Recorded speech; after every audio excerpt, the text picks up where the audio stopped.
Behind every growing business is a team of great people. This is the Hub Podcast, sponsored by Manpower Eastern Indiana. I'm your host, Michael Allen. In each episode, we connect with the people helping build stronger companies and communities across Eastern Indiana. So welcome to the Hub, and today's guest is Darin Dubs. He is Director of Human Resources and a member of the executive team at Primex Plastics, whose corporate headquarters is here in Richmond, Indiana. So, Darin, welcome to the Hub. I appreciate you having me. Yeah, thanks for coming. So, I want to talk about Primex Plastics quite a bit, but there are some things I want to kind of talk to you first. So, a little bit about yourself. So, kind of what are your roots? Kind of where did you grow up? I don't think you're from Richmond. I know Correct. So I live across the border in Ohio, a little town called New Madison. Was born there and raised there, moved away to college and came back after college and been there basically my whole life. Yeah. So where'd you go to college at? Anderson University. Anderson? Yep. I remember my son Sam and I went up and looked at Anderson. That was one of the schools that he was looking at. It's a nice university. Yeah, it is. It is nice. Very nice. And so when you went to Anderson, what were you thinking about as far as your field of study at that time? Well, like most 18-year-olds, I was a little undecided. Went to Anderson and went in the field of communications. Okay. And actually, I went to Anderson because I wanted to play basketball. All right. And then decided not to play when I got there. All right. Went into communications. And so my degree is in communications with a specialization in television production. All right. Yeah. So interesting to get to HR from there, but that's how it all got started. I felt like my other son, Peter, when he was trying to decide about what to do as far as a degree, I encouraged him to do communications, actually, because I felt like it was a degree that could take it in a lot of different directions. And if you could speak well and write well and learn different communication skills, of which sometimes I'm lacking of, I think you can take. I mean, it can help you a lot in a lot of different careers. Absolutely. Yeah. Absolutely. So how did? Well, let me go back on this. One thing that we like to ask everyone that comes on the podcast is like, what was your very first job? Do you remember, like, where they took taxes out of your check? Or whatever? Okay. So my very first job was in construction. All right. In the little town that I live in, there was a guy that did some general construction, and I worked with him and learned that trade. That was through high school, and I did that through college as well. Mm-hmm. That was the first W-2 job I had. So is that something that you that's an area in my life I felt like I wish I could have learned a lot more when I was younger. Didn't really have the opportunity, but, I really appreciate the fact that, when you can do those kind of things for yourself. Yeah. Are you kind of a handyman at home? Do you fix a lot of things? Unfortunately, yes. Yeah. Whether you want to or not. It was great experience, but it's also a little bit detrimental because now my wife knows that I know how to do things. So I get a lot more projects. So what kind of projects did you work on when you're working for this person? We built homes or remodeled homes. Did just some general like roofing jobs or siding jobs and laid tile and a little bit of everything. So, I didn't do any electrical work. Yeah. And didn't do any plumbing work, but other than that, we did about everything. Do you remember what you got paid when you first started? $5 an hour. $5 an hour. Yeah. And that was pretty good then. Yeah. It's I'm about pretty double old. what my first job paid. $5 an hour. So you've made a pretty long career in HR. Mm-hmm. And what kind of got you in that direction? Was it right out of college, or was it something that you kind of transitioned to? It was right out of college, but I transitioned to it as well. So if that makes sense. So I said my degree was in television production. Out of college, I got a job at Ford in Connersville and was working in the training department producing training videos. Okay. Which was a part of HR. So from that standpoint, I was employed by Ford and wanted to do more and kind of went through some different steps within the HR group and got some additional education in HR, and that's what landed me in HR. What format did you record your training video on at that time? It was beta. Okay. Yeah, but beta was different than the beta you get at home. Yeah. So did you do all the editing and all that stuff? Yep, absolutely. Yeah. Did you enjoy that? I did. Yeah. I did. You can learn a lot. So that's how I learned about manufacturing. Okay. Is because I made training videos in every department in that facility, and I can tell you anything you want to know about building air conditioning components or radiators. Yeah. Yeah. I remember, my dad, even before, I was working in the business, he got the big recorder. He had it up on your shoulder and tried to do some training videos, or just to try to show people, if we sent them out on the job, what they might encounter. Right. That's the same kind of thing it was really kind of a neat way to give people an idea of the jobs they might do and whether or not they would even want to do it or not. Right.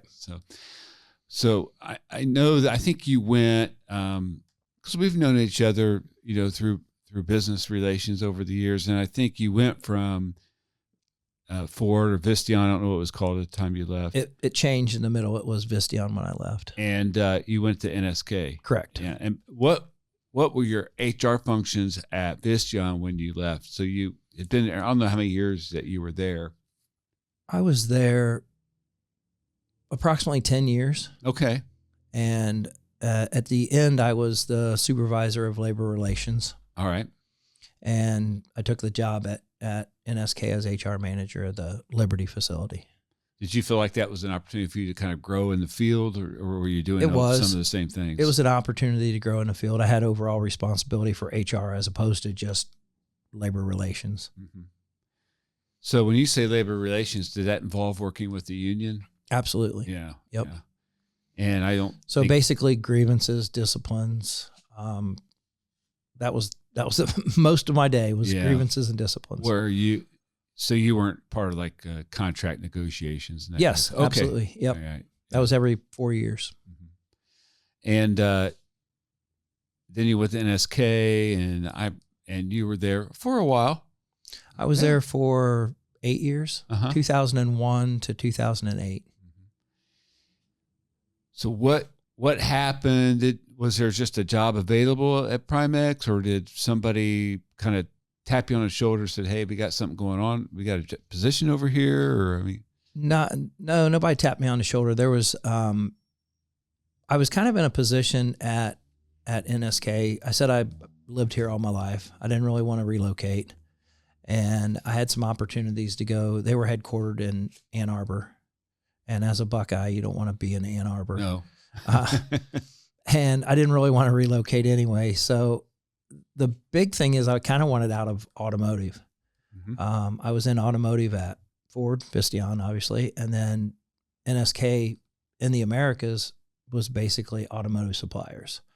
And automotive goes up and down, and I kind of wanted out of that a little bit. So I just kind of started passively looking, found the opportunity at Primex that on paper was the opportunity that fit my search criteria, so to speak. Mm-hmm. It was the position. It was the head of HR for multiple sites, and went through the process and was fortunate enough to land there. So Visteon was a union facility. Correct. And then you went to NSK, which is Japanese. Correct. And then you came to Primex, which is neither one of those. Correct. So, I mean, you really brought quite a breadth of experience from all kinds of different types of facilities. I'm sure, I mean, looking back now, I think that was pretty valuable. Yeah, I think it was too. I think working in a union environment versus a Japanese environment are two total extremes, and Primex was kind of somewhere in the middle. Mm-hmm. So is your role different today as we sit here than it was when you first came on board? Or how has it changed? Yeah, I would say it's different today. When I first came on board, it was more boots on the ground. Mm-hmm. The HR department at the time was not very established, I'd say. So I had to kind of establish the department before I could go into what I really wanted to do was, more strategic planning and leading as opposed to doing. So, right. Because I believe as your current role, I mean, because you're part of the executive team. Correct. And so you have, Primex you're in 6 states and you still have a location in the United Kingdom. Correct. So you're over HR of all of those. Correct. And so in each site, I assume has a team. Mm-hmm. Now Richmond is your corporate headquarters. So you might have additional HR team in Richmond than you would at the other side. Correct. Is that true? So each facility, our facilities range from 40 total employees to 150 to 200 employees outside of Richmond. So each of those facilities has one HR generalist at that facility. Then the corporate office has a handful of support functions as well. So I think there's a total of 14 in our department. And you have, you all kind of get together, don't you, as a team occasionally? I think at least once a year. Yeah, I talked to once a year in person. We get together monthly on a Teams call, but once a year we get together for an annual meeting with the entire group. Spoke to May, who's in one of your, and she was one time she was talking about she was getting ready to go to a meeting that y'all were going to have, and we do that once a year. So I know. Well, it's not a question. I know you travel some. Yeah. Quite a bit. Yeah. So, do you hit all the locations every year, or is there some you're at more than others? Depends on what's going on at the location, but I try to hit every location quarterly. Okay. So I'm at each location. Some doesn't always work that way. Yeah. I mean, there's sometimes I'm at, I only make it twice a year or 3 times a year to a location, but I might be at another location 5 or 6 times that year, depending on what's going on. How often do you go to the UK? Not very often. Usually do that through Teams or communication through telephone or whatever, but I've only been over there twice. How different is it dealing with HR issues in another country, that country specifically, versus here in the States? Much difference or not? Yeah, the laws are different. We don't have a whole lot of HR type issues over there. They're pretty self-sustainable. So I don't have a lot of dealings with the UK, but I do occasionally. Once in a while. Yeah. So, but you take just the 6 sites, and if you were there 2 times, well, let's say that 5 outside of Richmond, that's still 10 trips right there. Right. Yeah. Right. So you're going at least once or twice a month. Correct. So correct. Seems like I go through spurts. Yeah. I'll have a month where I'm gone about every week, and then I'll be home for 3 weeks. I'm sure it's based upon just stuff that's going on. Correct. Correct. So getting a little bit deeper into Primex, you've been there how many years now? It'll be 18 in November. I can't believe you've been there that long. I know, it's crazy. Time flies. I can remember being over at NSK, sitting in your office talking to you. Yeah, it doesn't seems like yesterday, right? It doesn't seem like it was almost 2 decades ago. Right. I mean, it's just funny it's been how a while. time flies. It sure does. So tell our audience a little bit of what you can tell. I mean, there's about kind of the history of Primex, if you're comfortable with that. Sure. Yeah, just a little bit about the company. So last year in 2025, we celebrated our 60th anniversary. Yep. So we were founded in 1960 by a gentleman by the name of Dr. John Farber. Okay. He's been very involved in our business his entire life. He unfortunately passed away 2 years ago at the age of 98. Yeah. And he was still fairly active up until, his last years. That's amazing. Yeah. So he started Primex in New Jersey with a little facility that had 3 lines. And from there, we continued to grow mostly through expansion. We had a couple acquisitions in there that we bought other extruders, but most of it was just through expansion. Purchased a place in California that we ultimately moved that to Mesquite, Nevada. Purchased a place in Oakwood, Georgia, which we're still operating today in that facility. And of course, New Jersey is still, we're in a different facility now, but still operating out of New Jersey. And I would say it was in the 80s that we came to Richmond. Okay. And ultimately we were looking for a place to have our headquarters more centrally located than the East Coast. Right.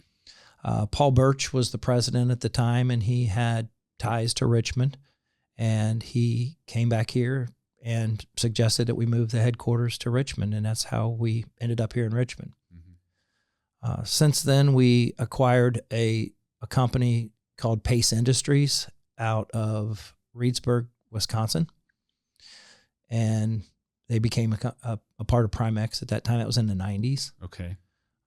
So that basically makes up our 5 sheet facilities.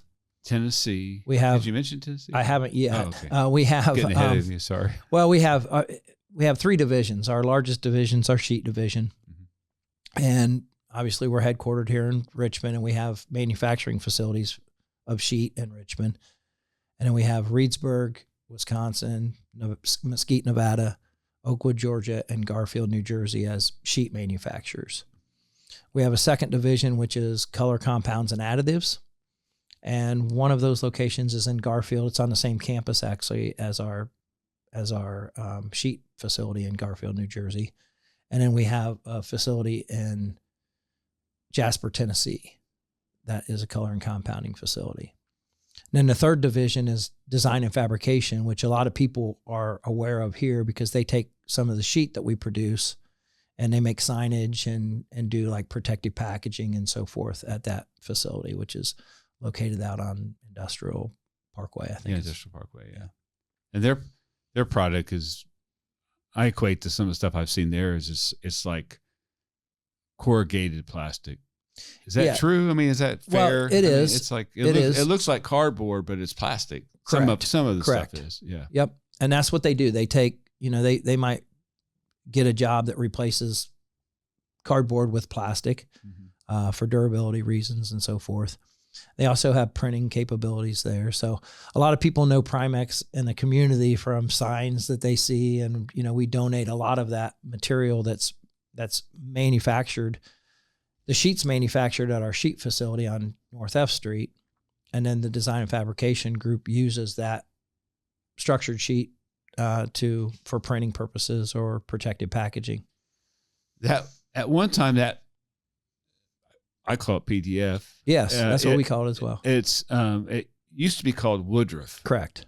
It was still part of Primex when it was called Woodruff? Correct. Okay. Yeah. But it just changed the name. I think it was 2016 or 17 that the color division we had was called O'Neill Color and Compounding. So we switched and branded everything together as Primex. So we had Primex Color Compounding Additives, Primex Design and Fabrication, and then Primex Sheet. Mm-hmm. And I took this from your website. It says Primex is one of the largest custom sheet extruders in the United States. Correct. And you specialize in a wide selection of product families, serve a wide variety of markets and industries. And you have this section on your website that talks about all the different industries that you're involved with. And I found, now it might be minutely in some areas, but I was pretty astounded. The list is like 18 long. Oh yeah. It's like even like aerospace, agriculture. I won't go through all of them, but even healthcare and medical. I saw toys, different things associated with recreation. I've seen some of the stuff like retail and point of purchase displays. I think I see some of that done at PDF. Yes. Yeah.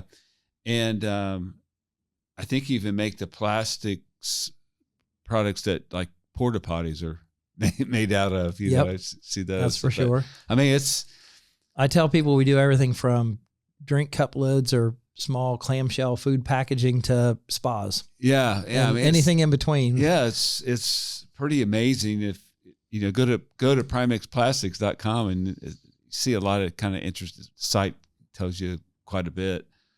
I was going to ask you, well, I'm going to go out of order of my notes, but your president is Mike Kramer. Yes. And Mike's been president since 2000? 2000 or 2001. Yeah. And before that, I mean, he started at New Jersey. I think he's from New Jersey. No, he's from here. Okay, he's from here. He's from here. But he worked in New Jersey, and I think it's 1977 kind of when he started the company. And so, I mean, he's coming upon like almost 50 years. He celebrated 49 years in January this year. I mean, so pretty lucky to have, someone leading a company with that kind of longevity. It could be great. And so I don't know what. So he had a relationship with Paul Birch, mm-hmm. who was our president at the time. And Paul offered him to come out to New Jersey and work. And he started at the bottom and worked himself to where he is today as president of Primex in 2000 or 2001, and has been president ever since. Yeah. So I'll leave that to him to decide what his next move is. But maybe he's waiting for 50 years. He might be. I don't know. Decide. I mean, it'd be a nice, just a point at least to get. I mean, if you have 49, you might as well go. You might 50, as well get 50, right? Yeah. So, I keep telling him he needs to stick around until I retire. Yeah, there you go. The one thing I want to mention about Primex is, Primex is a very giving company. You do a lot in the community. I don't know how much you get credit for it, but if there's all kinds of stuff going on in town, and you almost always see Primex name associated. So I just, I think maybe they do realize it, but I mean, that's a big part of the culture, isn't it? Yeah. And I appreciate you recognizing that, because that's part of our overall strategy is to brand ourselves in the community. Not from the standpoint of just getting recognition, but obviously we want to participate in the community. I just had this conversation yesterday. If you look at our mission statement, it talks about 5 key stakeholders, and community is one of those. I mean, obviously it's our employees, our customers, our suppliers, our community, and then our shareholders. And we didn't write that just to be writing it. I mean, we really want to be involved in the community and we want to brand ourselves in the community as well.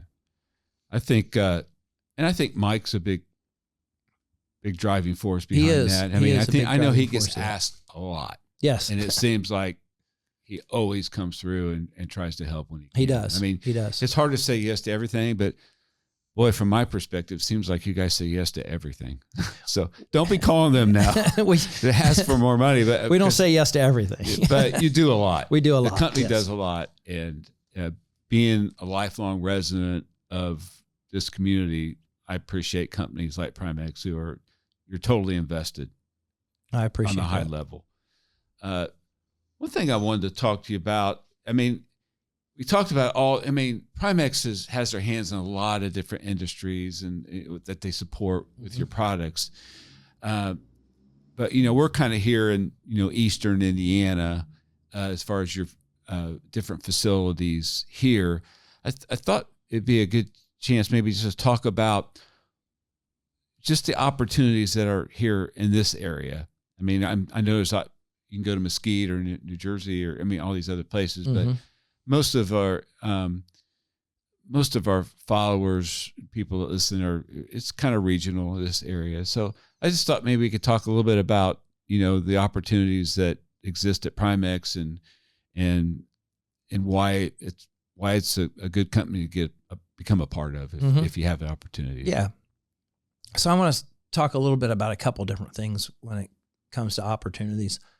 One of the of the advantages, I think, of Primex, and it kind of speaks for itself, is the fact that we have a lot of longevity. Mm-hmm. We have a lot of people that join the organization and retire from the organization. So we have a lot of tenure in the employees that we have.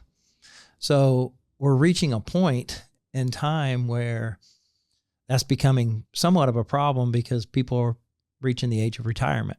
Yeah. So I think it says something for the company that we have a lot of longevity. That means, people don't stick around places that's not a good place to be. Right. But we're reaching that point where, through the first several years that I was with Primex, we didn't lose individuals, from a professional standpoint as far as hiring professionals. So we're seeing more opportunities from a professional standpoint than what we have in the past. And those are jobs in accounting, or some in HR, or some in management positions and so forth. But from a operations standpoint, we're always looking for individuals that want to go out and work on the production floor. Typically, those individuals start as an assistant operator or a grinder that's grinding up the regrind or the recyclable material that we have, and they work themselves through to operators and blenders and so forth. Mm-hmm. So those are the opportunities that we have, across the board. We also have our own fleet of trucks, so we have trucking opportunities as well. And those are becoming more difficult to fill. Why do you think it's tough finding CDL drivers? I mean, that can go out and, what's the, I think the compensation's pretty decent. Yeah, the compensation's very good. Is it just a travel part of it, you think? People must be gone? I just think, and actually, one of the advantages of our truck drivers are they're home every weekend. Mm-hmm. Typically they'll do some runs during the week, and they basically can, I'm not going to say pick and choose what runs they have, because you have certain people that consistently do longer runs or what have you, but they're home every weekend. They're usually home 1 or 2 nights a week. So it's not something that they're leaving and gone for 3 weeks. Right. So that's an advantage to us from hiring a CDL. I just think there's less available than what there have been in the past. Don't know the reason behind that, but it's been difficult to fill some of those roles. Just watching these guys and gals try to back up these things at loading docks would be enough to scare me away. But they do it like it's nothing. But it's, I guess that's the one thing that I see when I'm out at different companies and seeing, because everyone's has trucks coming in and out of their facilities. Right.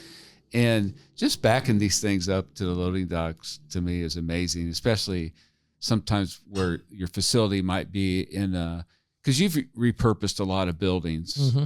here in town that weren't built originally by Primex. Correct. You bought them and correct. Transitioned them to your needs. And so sometimes those weren't maybe ideal loading dock locations, right? So well, and if you look at F Street, you have F Street, and they're trying to back those trucks from F Street back into the loading docks, which is, we have some turnarounds, where they can pull into to back up, but it's not the easiest place to do that. Are all those buildings ones that were something previously, or maybe there's been some additions or whatever, but your setup on F Street's kind of unique because you have multiple buildings, because mm-hmm. it's like takes up blocks. They were all something else before. We've added on, right. Obviously, but they were all something else before we came in there. Yeah. It's we've had the opportunity, Manpower, to get to partner with Primex and help with these entry-level positions. And it's in this community, it is a challenge, I think, from entry-level manufacturing, because we don't have a lot of like population growth. Right. And so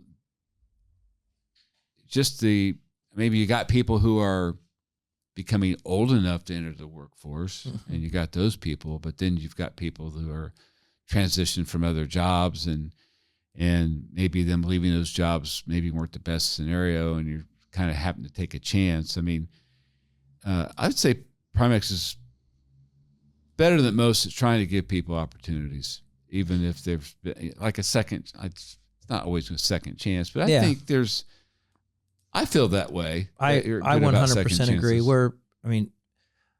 I'm going to expand a little bit on that, but we are a second chance company. We give people opportunities. Even former employees, we give opportunities to come back oftentimes. But the other thing from an opportunity standpoint is we promote from within a lot. And, talking about the number of people that we have right now that are nearing retirement or at retirement and retired in the last few years. At Christmas, doing like year-end presentations, I had figured up in the last 2 years that we have promoted over 50 people. And those promotions aren't that doesn't include somebody going from an assistant operator to an operator, or an operator C to an operator B. Those are positions that were promoted to a supervisor, inside sales level and above. So that's, if you do the math, that's almost 5% of our population has been promoted within the last 2 years into a leadership or professional type position. And if you added all the ones that were promoted internally, which I just don't have that number, but it's a lot. Yeah. It's a lot. Well, there are some really, just take Jeff Longworth. Mm-hmm. I think he started out like on a line. I felt like we hired Jeff. Okay. I thought we hired Jeff from the outside. All right. But the other general managers that we have, the general managers that we have in all the other facilities have started out on a line. I guess I just misunderstood his story because I was just talking to him once. He did start out on a line before he came to Primex. Okay. Yeah. I think that's the context maybe. Yes. But, he's a great guy. I've enjoyed, working with him and communicating with him. And you really have a great team here in Richmond. Your HR team is I agree, and I appreciate that. And another thing, just to hit on, I don't want to forget about it, is Primex does have a very strong benefit package. Yes. And so I hope people understand the value of benefit packages and health insurance and stuff, but sometimes I wonder a little bit, about. They don't until they need it. Yeah. Right. But everything that I've seen in your paperwork, whatever, that you're as competitive as anybody in that field. And I know Lisa Dollar always wants to make sure you tell people about our benefits, so. Yeah. I think our benefits package is pretty competitive. We pride ourselves on giving people options. So, somebody can take a lesser valued, which they pay less out of their pocket for, in case something goes wrong, or you can get more of a gold package, or an elite package is what we call them. So how many people, counting, PDF, F Street, recycling operation, and the corporate offices, how many in like Wayne County and we're in Richmond, or how many employees does that add up to approximately? I should know that number exactly, but I don't off the top of my head, but I'm going to say in the range of 550. Yeah. Well, you take 550 times the average salary of all those people, and Primex is interjecting a lot into the economy. Absolutely. Think about all of those monies being earned, and I think a lot of your people live here. Do you have many commuters at all? Maybe in upper management, maybe a little bit. No, all of our senior leadership lives in the Richmond area. I'll say, and the majority of our employees do as well. We have some commuting, from across the line, like myself and New Paris or New Madison or what have you. But all of our senior leadership lives here in Richmond, and the majority of our employees live in Wayne County. Because I've seen at other companies, which we really think for the community, we want people to be living at least regionally around here. But there are people that I've seen in different roles that are driving all the way from Dayton, Cincinnati, Indianapolis. And so they just come here, work, and they go, and they're not really connected to the community. I mean, you live over where you do, but I mean, you're pretty close to the area, and you're very involved in the community and in the area. So, but if you're like driving an hour and a half each way every day, it's kind of hard for you to be connected. Yes. Yeah. And it's, I think all in all, it's better if your employees can be associated with the community that they're in. I mean, it's not to be all of it at all, but we make it a requirement. We make it a requirement for our senior management to live either in or near the community. Yeah. And we recruited, Case Bross, who we joined our organization 3 years ago when Tim Schultz retired. Mm-hmm. And, he first thought about, living near Indianapolis because he is used to a larger city and so forth. And we strongly encourage those individuals. And he is now, he's part of our community here and just built a new home. And so we make that a requirement for our senior leadership. And if we're hiring from the outside, to live in the community. If there's and we maybe you've already mentioned it or we talked about it, but if there's one or two things you really would like people to know about your company that you think they may not know, or it's important for them to know, what do you think that should be? I think first off is that, and this is very difficult to explain, but we have what I consider to be a very good culture. We really believe, like I said, we had those 5 pillars of our mission statement, and we really believe in our employees. And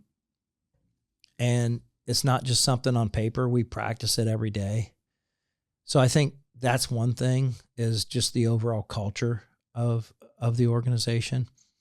I think a second thing is the fact that we've been able to offer a lot of stability. In the 18 years that I've been there, we've not come close to a layoff in any of our facilities. And I think if you go back further than that, you won't find any layoffs either. So it's a company that, we employ the number of people that we need. And, we don't hire a bunch and then lay off a bunch. We do supplement, obviously, with temp to hires that you're very familiar with. Yeah. But we offer stability, and in today's world, you don't see that a lot. And I think that's huge. So going back to the longevity of our employees, the reason we have longevity is because we offer that stability, and we offer the right kind of culture that people like from a work standpoint. When you go out and you got salespeople out there trying to get clients, and it sounds like you've got to, because you talked about at Ford, Visteon, NSK, that it's automotive, and automotive it runs in cycles. Right. I mean, it's not consistent throughout the year. But I guess part of what early in our conversation, what you want to get into was a company or industry that didn't have that. Correct. And so it sounds like, part of that stability is your ability to go out and get clients that aren't going to give you big spikes, that have a consistent need for your product that you make for them. Yeah. The end customer, because again, we supply a flat sheet or a roll of sheet to a company that actually forms something out of that sheet that then goes to an end customer. So the end customers is very, very diverse, which makes it very, and again, they're in a lot of different industries. So you read some of them off earlier, whether it's the automotive industry, which we do supply some to, the RV industry we supply some to, recreation, agriculture. So typically not all of those are going to be in the same cycle. So it allows us to have a nice baseline where we're not fluctuating a whole lot from year to year based upon what the economy's doing or so forth. Yeah. Not probably, for a fact, the operation I've seen the most is the recycling operation, where you're bringing in plastic, you're grinding it, you're blending it, then you're repelletizing it. Correct. If that's the right term. Yep. And how much do you do that at other sites? To a small degree. So we don't always pelletize at other facilities, but when you produce a plastic sheet or a roll, you can't make it the exact width that you're trying to make it. So basically you make it a little bit wider, and there's trim scrap that's cut off of it all of that goes into a grinder and is recycled back into the product. Mm-hmm. So you don't have waste from that standpoint.